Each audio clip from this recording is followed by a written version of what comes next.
নমস্কার, এএস কুকিংয়ে তোমাদের সবাইকে স্বাগত। আজ তোমাদের বানিয়ে দেখাবো আলু দিয়ে রুই মাছের কালিয়া, অনুষ্ঠান বাড়ির স্বাদে। দেখেছো, দেখতে যেমন লোভনীয়, খেতে অসাধারণ হয়। তার জন্য আমি 5 পিস রুই মাছ পরিষ্কার করে ধুয়ে নিয়েছি। এবার জল ঝরানো হয়ে গেলে লবণ আর হলুদ দিয়ে সুন্দর করে মেখে নেব। মেখে নিয়ে কড়াইতে সর্ষের তেল দিয়ে হাই হিটে গরম করে তেলটার ভিতরে একটু লবণ দেব। এই লবণ দিলে তাহলে কড়ার গায়ে আর লেগে যায় না মাছটা বেশ লাল লাল করে ভেজে নেব। ভিডিওটা লাইক দিয়ে সম্পূর্ণ দেখার অনুরোধ রইল। ভালো লাগলে অবশ্যই একটা লাইক, শেয়ার, কমেন্ট করে জানিও কেমন হলো। আর সাবস্ক্রাইব করে পাশে থাকার অনুরোধ রইল সকল বন্ধুদের। মাছগুলো ভেজে নেব উল্টে পাল্টে। এই দিকে একটা মশলা বানিয়ে নেব। 7 থেকে 8 কোয়া রসুন, কটকরো আদা, কাঁচা লঙ্কা আর 7 পিস মতো কাজু বাদাম, এটা পেস্ট বানিয়ে নেব। মাছগুলো ভেজে তুলে নিলাম। সেই তেলে 3টে কেটে রাখা লম্বা করে আলু, সেটা তেলে দিয়ে দিলাম।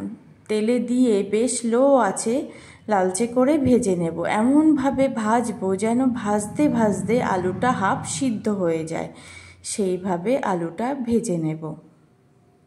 অনেকে তো অনেকভাবে এই আলু দিয়ে মাছের ঝোল বানিয়ে খেয়েছো, এইভাবে একবার বানিও। আলুটা ভেজে তুলে নিয়ে সেই তেলে অল্প চিনি ফোড়ন আর দারচিনি ফোড়ন দিলাম, দিয়ে 2টো কোচানো পেঁয়াজ দিলাম। পেঁয়াজটাকে বেশ লালচে করে ভেজে নেব।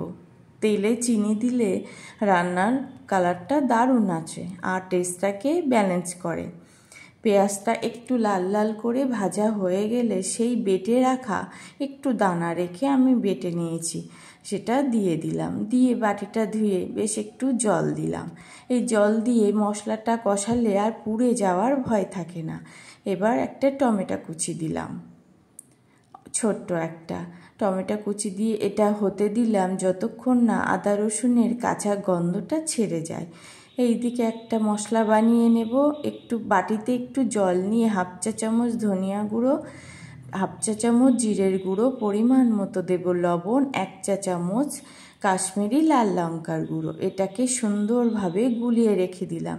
এইভাবে মশলা আগে থেকে একটু গুলিয়ে রেখে দিলে জলে একদম বাটা মশলার স্বাদ আসে। এবার জলটা টেনে নিয়ে মশলা থেকে দেখো তেলটা ছেড়ে দিচ্ছে, তখন সেই গুলিয়ে রাখা সেই মশলাটা এবার দিয়ে দেব।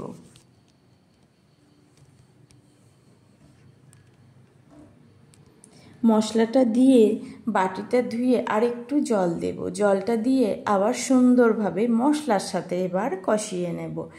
জলটা টেনে নিয়ে যতক্ষণ না তেলটা ছেড়ে দিচ্ছে মশলা থেকে, ততক্ষণ সুন্দরভাবে কষিয়ে নেব। মশলা কষানো যত ভালো হবে রান্নার টেস্টটা কিন্তু ততটাই দারুণ হবে।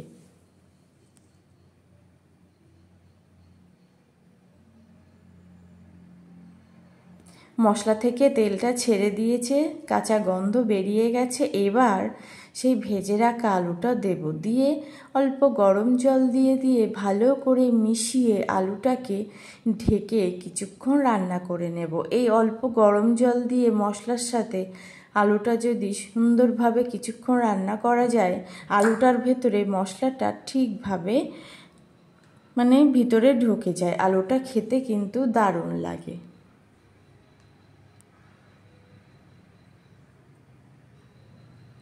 আর বন্ধুরা, তোমরা আমার কাছে কি কি রান্না দেখতে চাও কমেন্টে অবশ্যই জানিও। এবার পরিমাণ মতো গরম জল দিলাম, পরিমাণ বুঝে। জলটা দিয়ে ঢেকে কিছুক্ষণ রান্না করে নেব। তারপরে ঢাকনা খুলে ভালো করে মিশিয়ে দেখব আলুরা পুরো সিদ্ধ হয়ে গেছে। এবার ভেজে রাখা মাছটা দিয়ে দেব। মাছটা দিয়ে বেশ কিছুক্ষণ ফুটিয়ে নেব। এই মাছটা দিয়ে যত বেশিক্ষণ ফোটাবে তত মাছটা ফুলে যাবে আর মাছটা খেতেও দারুণ হবে। মাছের ভিতরে গ্রেভি বা ঝোলগুলো ভালোভাবে ঢুকে যাবে। মাছটা দিয়ে কিছুক্ষণ বেশ রান্না করে নেব। লবণটা চেখে নেব। একটু লবণ কম ছিল, যেহেতু মাছে লবণ ছিল সেই জন্য এটা চেখে আমি পরে লবণটা দিলাম। লবণ ঝাল চেখে নিয়ে এবার সব শেষে দিলাম 1/2 চা চামচের মতো শাহি গরম মশলার গুঁড়ো। এটা দিয়ে সুন্দর করে মিশিয়ে নিলাম। মিশিয়ে কিছুক্ষণ আরেকটু ফুটিয়ে নেব 1 চা চামচ মতো বাটার দিয়ে। অনুষ্ঠান বাড়িতে কিন্তু এই বাটারটা দেয়। তোমরা বাটার না থাকলে ঘিও দিতে পারো, আর যদি কোনোটাই না দাও তবু ভালো লাগবে খেতে। এটা দিয়ে কিছুক্ষণ রান্না করে নেব, একটু ফুটিয়ে নেব। ফুটিয়ে নিয়ে ওপর থেকে ধনিয়া পাতা কুচি ছড়িয়ে দেব। ছড়িয়ে দিয়ে কিছুক্ষণ রান্না করে নিলেই রেডি একেবারে দুর্দান্ত স্বাদের, অনুষ্ঠান বাড়ির স্বাদের রুই মাছ আলু দিয়ে কালিয়া। কেমন হলো বন্ধুরা অবশ্যই তোমরা কমেন্টে জানিও। আর এইভাবে একবার বানিয়ে দেখো, যে খাবে না সেই তোমার প্রশংসা করবে। এত দারুণ হয় খেতে রান্নাটা।